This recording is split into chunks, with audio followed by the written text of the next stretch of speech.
हे सत्य आपल्याला समजण्यासाठी विठुरायाने आपल्याला हा आरसा दिलाय। अहो, माझा संशय खरं ठरला।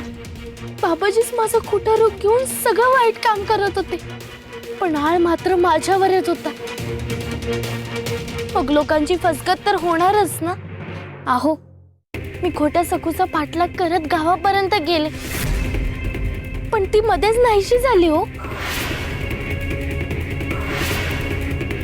सखूच्या बोलण्यात खरेपणा आहे आणि ती सांगते ते शक्य आहे।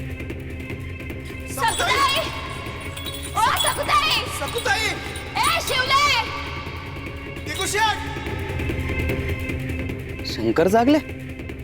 जनाक का? शंकर जागले आणि जनाक का? आत्ता आणि इतके ओरडतायत कशासाठी?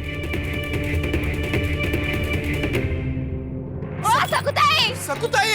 ए शिवले! दिगुशेट बाहेर या! सकुताई! अगं भाई, एवढ्या मोठ्यानं कोण हाका मारतंय?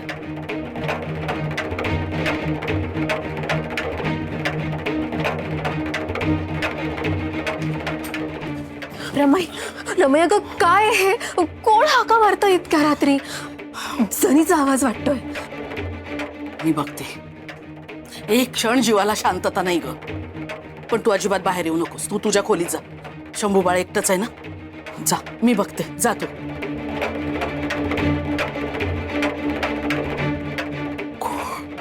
काय झालं असेल? ए शिवले! दिगुशेट बाहेर या! आलो आलो आलो आलो।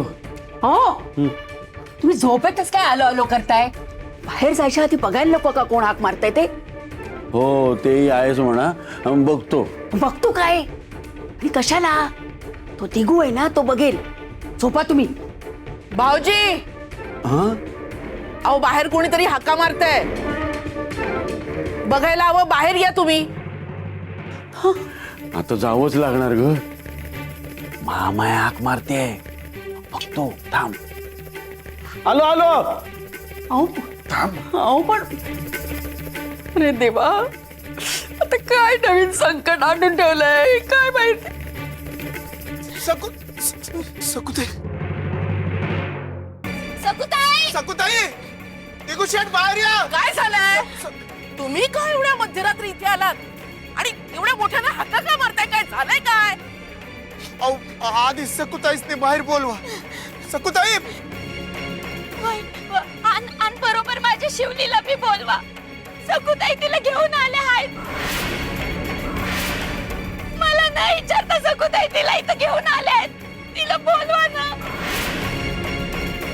अरे हिला काय खूळ लागलंय का? अगं तुझी मुलगी इथे कशाला येईल? आणि ती सकू तर परसदारी आहे, ती तुझ्या घरी कशाला येईल? परसदारी? अरे जनाका! जनाका अगं थांब! जनाका! काय? जनाका अगं थांब! जनाका! अग बया, आता हे काय? दिगुशेट, सकुताईसने असं बांधून का ठेवलंय? अरे बाबा, धरलं तर चावतंय आणि सोडलं तर पळतंय, अशी अवस्था झाली आमची। सकुताई, सकुताई, माझी शिवली कुठे आहे? तुमच्या सोबतच होती ना? तुम्हीच घेऊन आलात ना तिला? हे काय बोलते ही? अगं जनी, काय शिवली शिवली करत बसलीयस? आणि सखू कधी आली होती तुझ्याकडे? अहो, आली होती थोड्या वेळापूर्वी। माझ्या घरला आली होती। मला म्हणल्या का मला घरच्यांनी कोंडून ठेवलं आहे। हो, आम्हीच कोंडून ठेवलं होतं। आणि मला म्हणल्या का मी पळून आले आहे। माझ्या पोटात अन्नाचं एक कण बी नाही। हो, हे पण बरोबर आहे।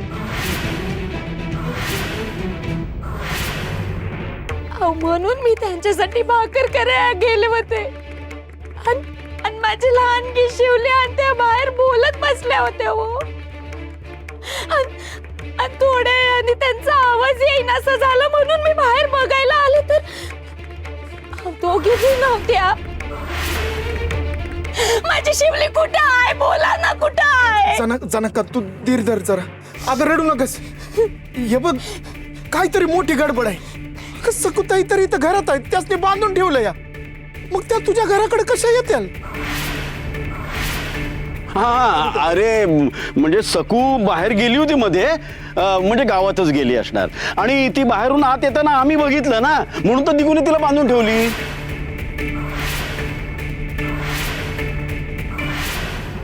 नाही ग जनाक्का, मी तुझ्या घरी नव्हते आले. तू तरी माझ्यावर विश्वास ठेव. मला सांग, तुझ्या घरी आलेल्या सकूच्या नाकात नथ होती का? वय घातली ती. अहो अहो ऐकलं बघा, नाकात नथ होती म्हणजे ती खोटी सकू होती, दुसरी सकू होती. हो मी नव्हते. माझी शंका खरी ठरली. मला श्वास लागलाच होता. हे बघा, ते काय बी मला ठाऊ नाही, पण मला माझी शिवली पाहिजे. हो मला सांगा ना, माझी शिवली कुठं आहे, मला सांगा ना. जनका तू तू जरा थांब की. अगं तुझ्या समजुतीत काहीतरी मोठा घोटाळा होतोय बघ. आपण गावाकडे जाऊन शिवलेलं शोध.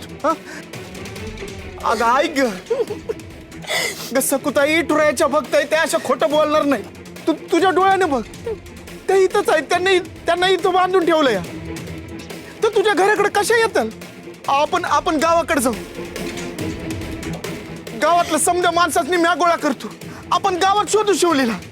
चल अगं चल जनका. माझं ऐका ना, मी खरं बोलती. अगं जनका, काहीतरी वांगाळ व्हायच्या आधी जाऊन बघू. चल लवकर चल. ऐका ना माझं. अगं चल चल लवकर.